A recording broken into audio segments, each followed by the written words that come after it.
foi a preocupação do roteiro e do diretor do filme em descontextualizar o filme que se passa na Guerra Fria, né?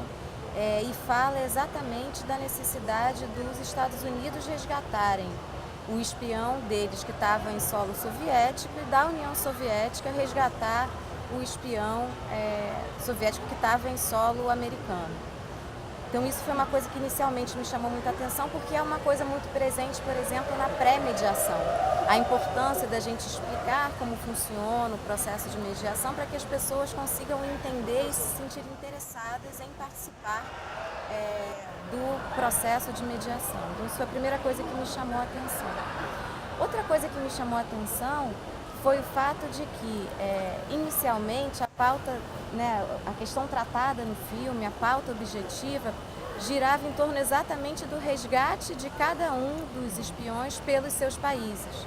Mas, por outro lado, ambos tinham fracassado, no sentido de que eles não tinham conseguido se manter invisíveis dentro daquele cenário. Então, ao mesmo tempo que tinha essa necessidade dos países, por uma questão de soberania e de proteção aos seus cidadãos, trazê-los de volta, havia também essa pauta subjetiva, né, que a gente também trata na mediação, sempre explorar as pautas subjetivas,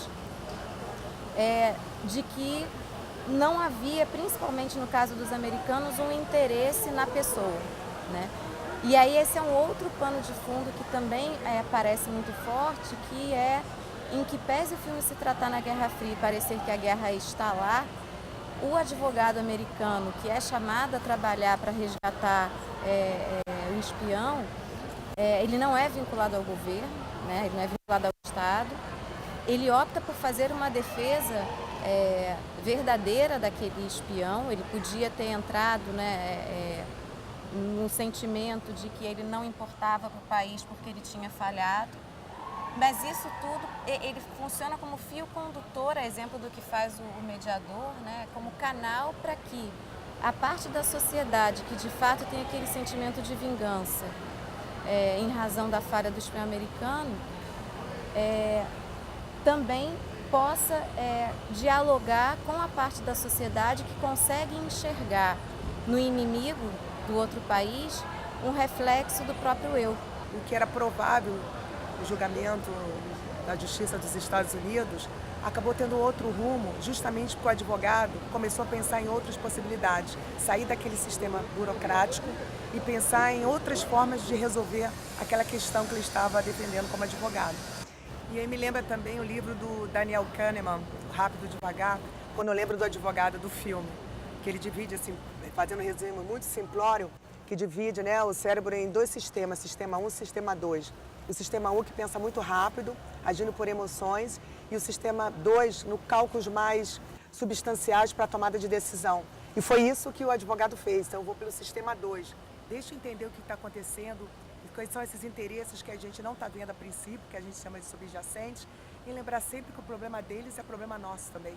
O filme A Ponte dos Espiões me fez pensar que a mediação no Brasil ela pode ter um alcance muito maior, né? Ela tem um futuro longo pela frente, não só nos microsistemas, né, do direito privado, assim, direito de família, direito do consumidor, mas também no setor público.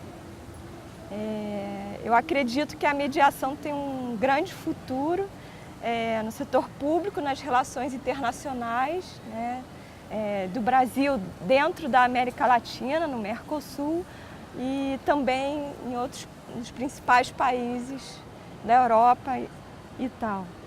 Então, esse filme realmente ele inspira isso e nos faz pensar que a mediação agora é só um começo, né?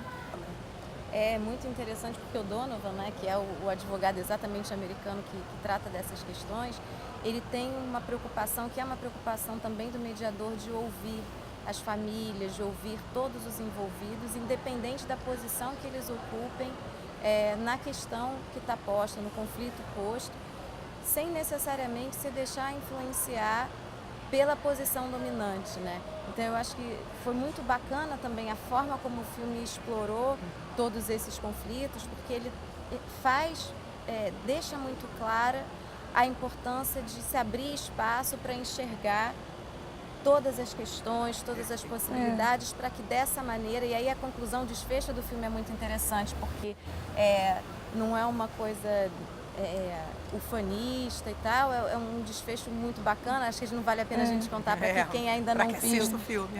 assista, mas que está muito coerente com toda essa estrutura que é colocada pelo roteiro, enfim, pela direção do filme, no sentido de permitir que as pessoas enxerguem todas as pautas e, a partir disso, entendam qual a melhor solução para a questão posta.